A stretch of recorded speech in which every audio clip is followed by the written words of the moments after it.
my god, Rhea in a good position here to pressure with this Tracer soon trying to duck out. Unbelievable! Just before that, getting the shot on Godspeed. 3 now for Soon. Dallas gonna try to engage. Shatter's really gonna have to pop. They see OG off over onto the side. He's gonna be taken down now with the hammer. Gonna be trouble. Big one. Sales fight so many members. Priest coming up with double kill. No, gonna be popped out. They finally broke it through on the back of the Shatter. All right, hello everyone. Welcome to Esports in 30. I'm Ajay Fry. This is Ron Renanthra Lee. He's the coach of UC Irvine's Overwatch team, and we are both very excited to have you here as we talk about, well, not owls this week. We're going to be talking about cows because it was all about the Cowboys down in Texas. See how I tied that together? I'm probably on the wrong show. I mean, I don't have my cowboy hat. I do have my denim, but my horse ain't here, so. We have Stetsons definitely somewhere else in the studio. Yes, it was the first ever home games in Dallas, Texas, and one minor power outage aside, it was quite a ride. Today we've got another reason to celebrate as well. It's Ron's 16th birthday, everyone. No, the internet will believe you because of my youthful face. I am 24, in fact, believe it or not. Yes. Yeah. So does that mean, you know, now that like I'm 24, you have to bring me a present? Yeah, actually, I do have a present for you. Yeah? I do. Okay. Another Overwatch analyst who can offer some insight into the game, not just you today. Lessons for me to do. Yeah, and on the other side of these highlights, we'll get that expert's perspective. But hey, let's check out the highlights first.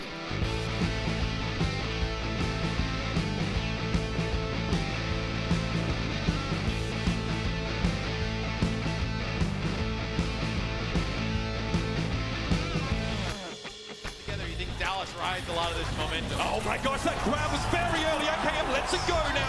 Trent stands to respond for the Los Angeles Valiant, but it may not be enough. It's a big shatter from OG. Everyone in the Valiant knocked to the ground.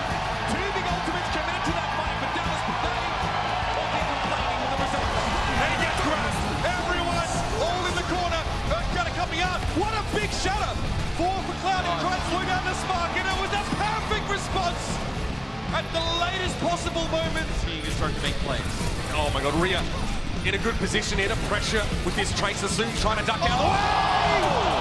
Unbelievable! Just before that, getting the shot on Godspeed. 3 now for Soon. All right, a lot of the series, yeah, completely. Gonna use it now. He heard it, man. All right, something starts coming in. Leave the show! 4K with that Diva bomb. Throw it out there.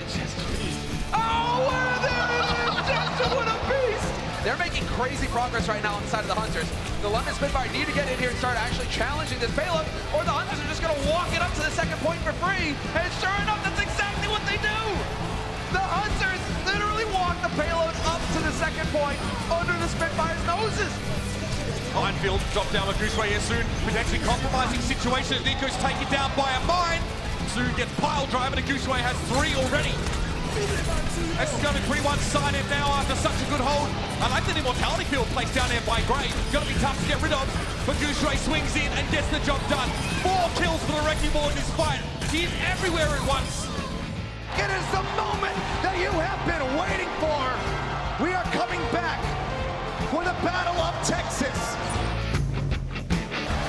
Dallas gonna try to engage. Shatter's really gonna have to pop. They see OG off over onto the side. He's gonna be taken down now with the hammer. Gonna be trouble. Big one. Sales fight so many members. Priest coming up with double kill. No, gonna be popped out. They finally broke it through on the back of the Shatter. Wait, Pete comes in from closer. Trying to Jake's down. No, Jake is down. Finds Jake. No one's gonna be gone. Can they actually make it happen? Against everyone. They can. Cormat's gonna be eliminated as well. Great members against the world. Dallas Fuel start pushing forward. The grab came out later. The support ultimates were better, and the Dallas Fuel still came up. The winners, Notes Bomb, enough John's coming in. And the touch grab, the touch grab. They take it down in midair. They cannot tag it. Dallas Fuel, they take it home. A super hyped crowd, and it was a huge crowd as well. Joining us now to talk all about everything that went down over the weekend of incredible games in Dallas. Welcome, Andrew ZP Rush to Esports in 30. Thanks for joining us. Yeah, thanks for having me on. Pleasure to be on with you guys here today. And it was quite a weekend for esports in general, but especially for Overwatch down here in Dallas. Well, that's one of the things we wanted to ask you about off the top. I mean, you've been a very vocal proponent of having games in home cities. Now we've actually had one. Is this going to shut up all of the naysayers? Is this really establishing the new trend for teams to have local home games? Is this what we've got on the horizon? I think it was an incredibly important step. And also, I think people that were paying attention already saw that home games are going to work out the way they did here in Dallas. If you go all the way back to 2017 at the Sydney World Cup stop, the crowd there was ridiculous. I remember just talking with Golden Boy this weekend where we were both up in Boston. Fun story where even though I'm in Dallas 5 minutes from the event, I was actually here this weekend. We were off doing the Boston Collegiate Cup. But, you know, Golden Boy brought up a really good point saying, hey, the part where I knew regionalization was going to be awesome was this event in 2017 in Sydney. So the fact that you go down here to Dallas, now you've had time to build a fan base for the Fuel, you give them a bigger arena, and the crowd is absolutely electric, it really shouldn't surprise anyone that is paying attention. And it does, I think, generate a lot of very positive hype and goodwill towards the league where, you know, this was a bigger question mark for people that maybe were wondering, well, sure, it worked on a national scale, but it's going to work within a city scale. And I think the answer was a resounding yes. Well, talking about that a little bit, I mean, you touched on the points of positivity. There was some controversy on social media about booing and jeering in the audience and whether or not that should be allowed. Sporting event? Yeah, at a sporting event. Where do you sit on that topic, ZP? I mean, very clearly, welcome to sports. That is exactly what's going to happen in sports, where the entire sort of debate for a long time and the hurdle that esports has had to go over is, you know, how do we make esports as accepted as traditional sports that have come in from before? And home games are a big part of that, but also sports fans, where if you get very strongly behind a team, you're not only going to cheer your team heavily, you're going to boo the other team. That is sports in a nutshell. And I mean, Dallas fans are tame compared to what I would expect other fan bases to be. If you walk into Boston, if you walk into Philly, really anywhere in the Northeast, the Northeast in particular, known for some pretty strongly willed sports fans, I got news for you. You're going to get booed. But it's not. I think the disconnect for people is people are thinking that this is something personal against the players, as if, you know, it's some sort of hate towards the players on an individual level. It's like, no, people aren't hating on the players on an individual level. They're supporting their team, and they're, you know, the boos go towards that we don't want your team to win, not we think you as a player are bad or something like that. So I think on some level, people aren't understanding the nature of boos and jeers, all the rest, is that it's never, in most cases, oh, we think this about a player. It's just, we don't want your team to win. We really want our team to win. Yeah. And it's just an uncommon thing to see in esports in general, because, you know, we're as esports fans, we're always the underdogs, and we're always supporting all the teams. Like, yay, we're all celebrating the fact that we're doing this thing that is still sort of bubbling under the surface. But now with Overwatch League, we've got this opportunity where you can add that competition between the teams. Are we going to see more of this in Atlanta when we get their homestand? I think we're going to see a whole lot of it in every homestand, really, as we go forward. And like I said, you know, Atlanta, I think we're going to be getting a lot of it. LA, when we go to rivalry weekend, even though Blizzard Arena has been sort of it's been based in LA, it's set up as a melting pot, right? Where it's like everyone move in and equally support your teams. I think you give a scenario that get multiple thousands of people in, all with the idea of supporting LA, and you're going to see it there as well. And like I said, just wait till 2020 where you start getting this in the aspect of, you know, home areas like Philly and Boston, where it's going to be wild. Well, let's talk about, I should say, our home team for this past weekend, the Dallas Fuel. 4-0 against the LA Valiant, 3-1 against the Houston Outlaws. They haven't quite secured their playoff spot yet for the Stage 2 playoffs. Looking fairly likely. Looking pretty strong. What were your thoughts on their play overall? I mean, Dallas has been on an upward trend, and you have to look back to the trade they made with Boston, right? Where RCK probably wasn't the overall best fit for how Fuel was playing. Fuel, instead, they bring in Note, and Note plays a more protective style of D.Va overall, and it's really been helping OGE shine very heavily. So the Dallas tank line really is looking fantastic relative to where it was before. And as we're still in a meta that's heavily around 3-3 style strategies, I think overall that trade really did reinvigorate Dallas. I mean, talking about reinvigoration, I mean, I'm sure being the home team and that crowd must have been like the biggest boon you could have asked for. I mean, the Dallas fans were crazy. They had the cowboy hats and everything. But, you know, on the other half of that stadium was Houston. Give me your thoughts on them and how they played this weekend, ZP. So Houston coming in, I mean, I think it's clear that Houston is still sort of searching for their identity, where I think it's pretty clear that they're not really going to be a truly top-level 3-3 team and how it is right now, even though there's still points where, not to reopen recent talks, you have to run 3-3 at certain points of the current meta. But I mean, Dallas or Houston in particular, okay, we can throw away the Seoul game, they just kind of blapped. Yeah. And Houston in particular, they've definitely been having issues in regards to how to approach first points, where it's weird. They've looked a lot better on defense than they have on offense, where on offense at times they've just looked lost. Even going back to their game against Vancouver Titans earlier in the season, where you think back to their Eichenwald setup where they held the Vancouver Titans on second and then they just fell apart on offense. So I mean, even this weekend they've continued to struggle on offense, but you take a look at what happened, particularly versus Fuel, where they're more willing to break away from 3-3, and they did so to a mild degree of success. The matchup, even though it wasn't something they won, it was 3-1, it was closer than expected. And it was also really good for the arena, right? Where even though I think Dallas fans would have been more than willing to just cheer for an outright stomp, the fact that it was closer, that was 3-1, that was still in contest until the very end, was still pretty good. Well, we saw Jake back in action, obviously a big face for the team, but was his play like up to the level of his notoriety, I should say? I think Jake has been a better look for them in the roster than Arhan, where I would guess that the struggle for Houston behind the scenes is, even though Arhan, if you look at it, some people would argue that Arhan is a more mechanically adept player, Jake clearly brings a different level of shot calling and just energy to the team, where people comment on it jokingly, right? Where you look at the player cams and you just see everyone's quiet and, oh, Jake is now just reciting an essay to the entire team as it goes forward. Even though, obviously, in-game it's more balanced between the two, Jake definitely brings more energy to the team just behind the scenes. I think that much is fairly obvious. So I think Jake being in the roster was a good thing for the Outlaws. The problem that the Outlaws have now, of course, is that they've lost so many games towards the tail end of the stage that I don't know if they're completely eliminated, but it's not looking good for them actually getting in the stage playoffs this time around. Yeah, they desperately needed like a 2-0 this week, but they didn't. Two teams that did were the Spark and the Dynasty, who now are looking really good coming into potentially going to playoffs. Haven't clinched it yet. No, but they're very close. A couple of wins away from that. Yeah. So thoughts on Spark or Dynasty? Spark is a Hunters.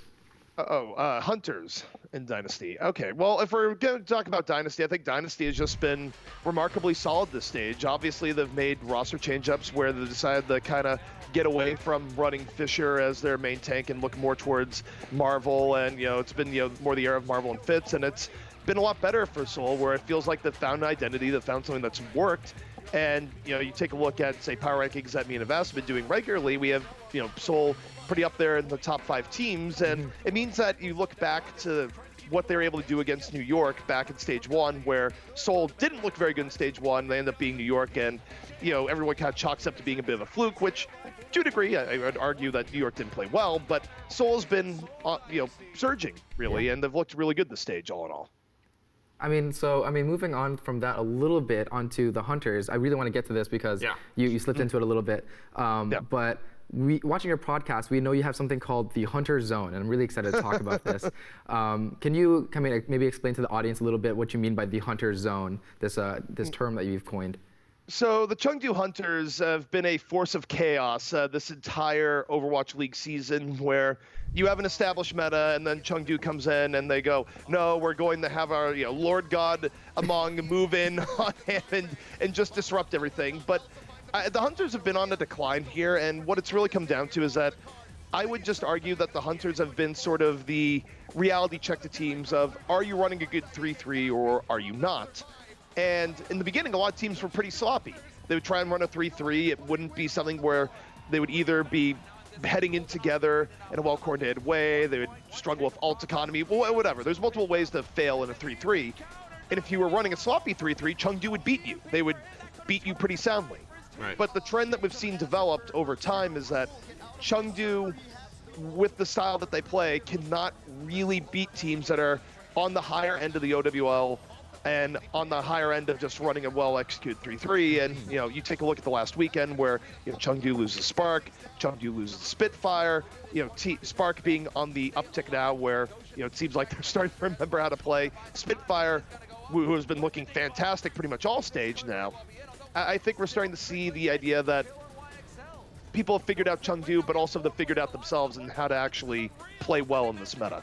Right. But looking at that roster, do you credit their success on this radical different play style to anyone in particular, or do you think it's more of like a coaching thing or a team-wide dynamic sort of thing? Well, I'd say for this is that obviously coaching-wise, they've probably eked out about as much as you can for a DPS style, so I do think you have to give some credit to the coaching staff. Obviously, main take-wise, no one expected Among to actually do well, by the way, because the entire point for Chengdu is that Among was not supposed to be the starting main tank. That was supposed to be Jakirin. And obviously he had visa issues, so no matter what, you know, trying to separate the memes aside, because Among is like kind of hit this level where, you know, how do you separate is really good versus, oh, it's just a meme of this Hammond player. I would argue that, you know, he's been standout, and that's easy. Obviously, you look towards players like Jinmu, where Jinmu on projectile DPS has been remarkably good. I mean, that's something you also need here, is that if you're going to run a Pharah, the Pharah has to be top-notch to maximize opportunities you get, particularly in punishing a 3-3 when, you know, before they get to point, right? Which is one of the more vulnerable areas. I mean, overall, I think they've been playing pretty well for what they have. Also, Yang Zhaolang, very, very good moments on hit scan. So I'd say the DPS for Chengdu have been performing remarkably well. The problem is that the meta is just kind of stacked against it. How do you think they're going to fare against Seoul moving forward? Right now, I would never take Chengdu over Seoul. Oh, not even a little. Oh, I'm sorry. I meant to ask. I think it's Spark going up against Seoul. Yeah, Spark going up against Seoul. Yeah. Oh, right. Because they set up this whole storyline after the homestand, right? Where they both went 2-0 and sitting at 4-2, I believe, right? Yeah. So they're both looking to edge one another out for that final like lock-in. And they play playoff each spot. other in the final week. Yeah, let's see. And when is that matchup going down? Let's see. Seoul in week 5, I believe. Spark and Seoul play. So week 5. Yeah, Dynasty Spark is actually ending it all on May 5th. Sunday, May 5th is when that's going. It's going to be a big game. Who's going to edge the other out here? Yeah, do you have a horse in this race, CP? I would still say Seoul. I mean, even though Spark has been looking better. And Spark, I mean, obviously Spark does have talent on the team that we know can be super explosive, like, you know, Gushui and otherwise. I have to take Seoul. Seoul's just been way more consistent over the course of the stage. And I mean, their surge essentially started all the way back in stage 1, whereas Spark, I'm not convinced that they could keep up their current level of play all the way through the remainder of the stage. We'll see, but if I had to be pressed right now, I'd say Seoul 3-1. Well, a team that has not been keeping up their level of play. They started strong, but they've had 3 straight losses. Paris Eternal.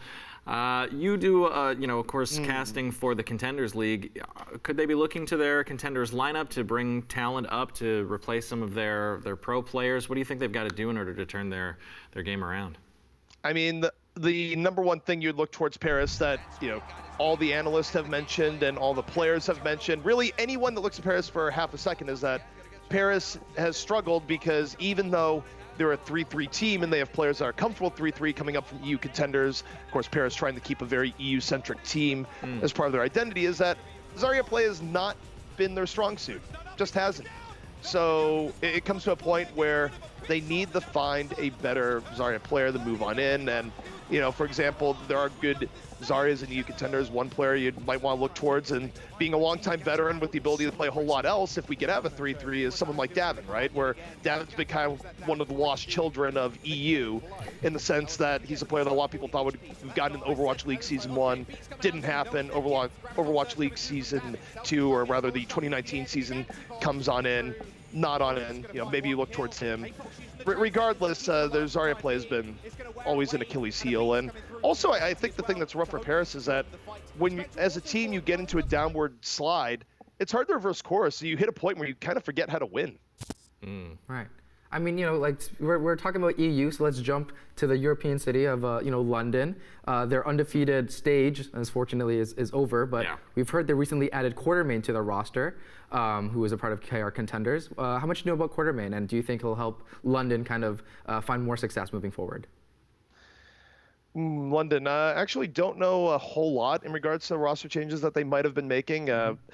But I will say for London moving forward is that even with the recent setback just this weekend, London is a team that it's kind of, you don't know if you're going to see good London show up on a day or bad London, right? Where it's kind of, that's like, not really sure what's going to happen for London. But really for London, I think the main thing is, are they going to have a good enough record to make stage playoffs? That's pretty likely in this particular stage. And then once you actually put them at playoff round, so long as they're, again, it always sounds reductive. It's like, are you putting London on feels? Yes, I'm putting London on feels and how effective they are, because their team, if they win map 1 and it goes well, they usually just tend to roll for the rest of the series. If something dumb happens where they win map 1 and say get full held on, the second map, they can just sort of mentally boom and, find themselves in a situation where they just throw the rest of the series. I don't know. It's hard to evaluate London, aside from the fact that so long as they've done enough to get in the playoffs, they're always a threat. Well, they just did an interesting thing on their lineup. They switched Profit to play Zarya, and they had BIRDRING switch to play Brig. Yeah, so they just flip-flop their roles. Are there other instances of this happening in the league, or is this a pretty new thing, and do you think this is going to help London in a big way? I think Houston ends up doing it a couple of times with Jake on Brig versus Spree's on Zarya otherwise, but sometimes they have like Dante on it and people just kind of shuffle around. How do you feel about people kind of shifting roles within the team like this? I mean, generally speaking, it's not the best idea in the sense because you're already messing with the established setup. I'm trying to remember back, there was one team in Overwatch history that used to do that way too often. I feel like it might have been one of the old Complexity teams or otherwise, where in addition to swapping players, they just swap roles and there was no consistency and it just very much hurt. I think it really depends on what the coaching staff is seeing and like what's going on in scrims. Because the problem is with 3-3 right now, particularly we're talking about DPS players like PROFIT-BIRDRING, right, is that these players don't want to be on tank and support centered heroes, period, right now. That's not their bread and butter in Overwatch. So to a degree, it's just finding what they're going to be comfortable on in the short term and seeing if it's going to work out. Because remember, to begin with, these players have had to flex things that generally they wouldn't be playing anyways, just because the meta has sort of removed the ability to play DPS in a lot of situations. So under the context of what we're seeing here, I mean, look, if it gets into something they're more comfortable on and it's working at scrims, why not? Yeah, well, on the topic of being comfortable, one team that definitely looks not comfortable whatsoever are the Valiant, coming into this week, losing both games to Dallas and Seoul, obviously. Yeah. So they're now officially out of playoff contention. How do you feel about Valiant moving forward, and especially about kind of what's going on with Kariv and Izayaki? I think there was a stat shown that said their win rate when Izayaki's playing over Kariv is like something like 20-something%, and they win 70% more with Kariv or something like that. But they're always pulling Kariv out of the lineup. Yeah, so, I mean, talk to me about Valiant, their coaching decisions, and their rosters and all that.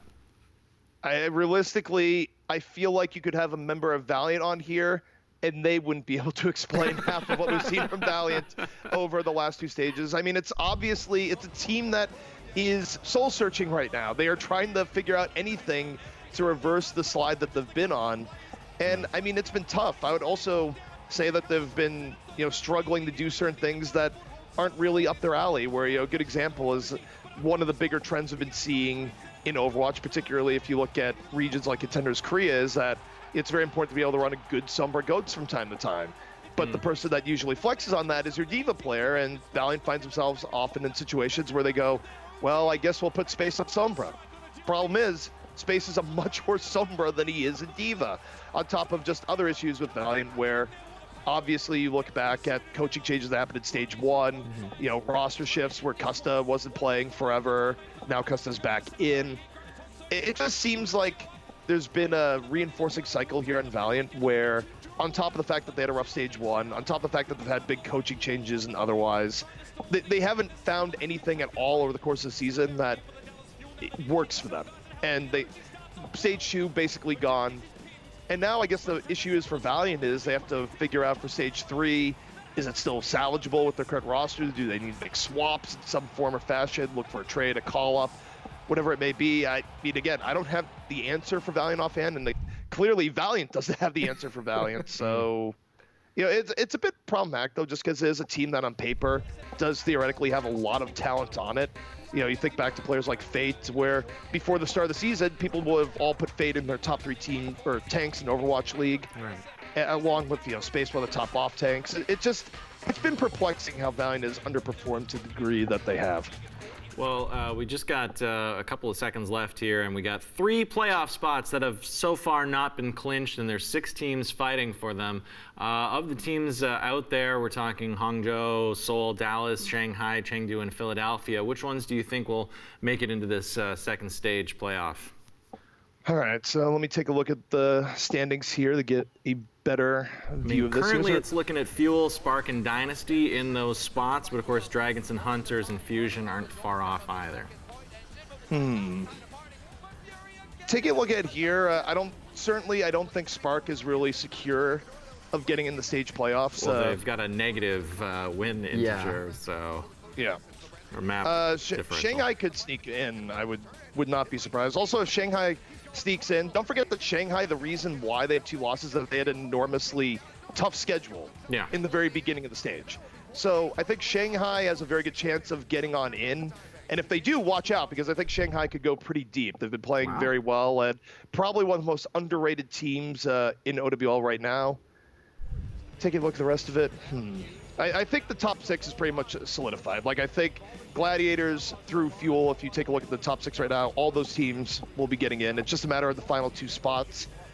I think if I had to go for it, I would guess that ends up with Dynasty and Dragons going in and Spark not. But obviously that all comes down to that Spark Dynasty match we were just talking about. Yeah, should be very exciting. And just like that, we are out of questions and time. CP, thank you so much for joining us. Looking forward to hearing you cast what is sure to be some great Contenders playoff action.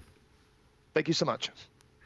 That was some excellent insight from ZP, but as we just said, time is running out, so let's go over some Overwatch-related news of the past couple of days, including the World Cup announcement with a whole new system for countries entering the World Cup. It's a little over my head, so Ron, you're smart. Break it down for me. All right, so back in the day, you know, last year and the years prior, when I was working the World Cup as well, how it worked was you'd have your qualifiers. Oh, yeah, a little bit. So people would play these qualifiers, and then there was like 4 of them. Then like top 2 teams would move on and play each other in the final. It was like this whole system. You don't have to think about that anymore. It's different now. So why'd you mention it? Again, the whole little. Anyways, you know, enough about me. The new system, how it works is the top 10 countries, based on prior World Cup performances, get flown in to play in Anaheim, where all the matches are going to be played for the qualifier. Cool. All in that one location, right? That sounds nice. Sweet deal for the guys in the top 10. Yeah. Every other country is allowed to field their own teams and compete in that qualifier of their own volition if they think they have the capacity to win and stuff. Right. But because they're not top 10 teams, they have to find their own way there, their own cash, pay out of pocket, or crowd funds or whatever. So, you know, if you're already a good team and you already have good funding and good press, you know, and you don't need those flights, you'll get them free anyway. But the other guys that aren't so privileged will still have to cough up the big bucks to get there and play and compete. So how are Blizzard going to fix this for next year's World Cup to make it more fair? It seems like this is a process that requires a little bit more tinkering. Yeah, I mean, I think that reason. It's better as in terms of, you know, it's better and worse. I like the fact that it's not on like a rating scale to kind of get them through the qualifiers. It's like if you want to compete, you can come and compete. The opportunity is there for everyone. Exactly. It's not gated by skill. It's gated through money for the flights. But at least then, like, countries that might not ever get the opportunity to play can still play now. They just have to enter. Yeah, they just have to kind of get their community funds up, and that's up to them and their the press and whatever. Yeah. Well, maybe someone out there can solve the problem in the new workshop, which was just announced for Overwatch. Yeah. It's pretty cool. The opportunity there to do some rudimentary coding within the game available now. Of course, Blizzard, this isn't the first time that they've done something like this for one of their titles. I remember making maps back in the days of Warcraft 2 and then Warcraft 3 and StarCraft and such. Exactly. Yeah. I would love an Overwatch map designer, though. They haven't. I would love that. Haven't given us I want that more than the other. Than this Same version. here. Yeah. When they announced Workshop, I was like, is there a map editor? Yeah. Is there a map? There's no map editor, but you can do coding. Yet. Not yet. Not yet. Fingers crossed. Yeah. Not that my map editing skills would be up to the challenge. Have you tried the workshop? I haven't tried it at all. I played it a ton. Oh, okay. I played it a ton. I already have a few favorites. There's one mode where some guy programmed it where if you're playing Widowmaker, it was headshot only Widowmakers, but if you killed someone, you would teleport to their location. So it would make for like really, really crazy streaks of like highlights where, you know, I'd kill a guy, I'd go to his location, kill another guy. I felt like Nightcrawler, but with like a sniper rifle. It was insane. Oh, and, that's cool. I did some wall riding exercises with Lucia where if I like left the path, I would just die. And they'd like time you. That sounds like it's up my alley as a Lucio main. Like surfing or whatever, right? You got modes like, you know, Hammond ball races. You've got, I saw a mode where if you emote at someone at the right angle, they die. You know, just really fun, wild things. And we're only like barely a week in. So imagine, you know, given some more time and more fleshed out systems. Like I've seen people already started doing like Battle Royale Overwatch maps. I've seen some of that too. Some like MOBA style elements where you can like buy items and stuff like very League of Legends. That's what I thought when they announced it originally, there would be a MOBA mode. Hey, is there one in there to train you how to wrap up a show?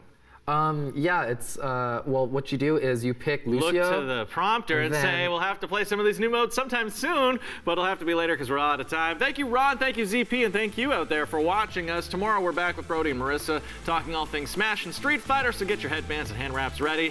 Till then, click our social buttons! ! Socials. See you in the future!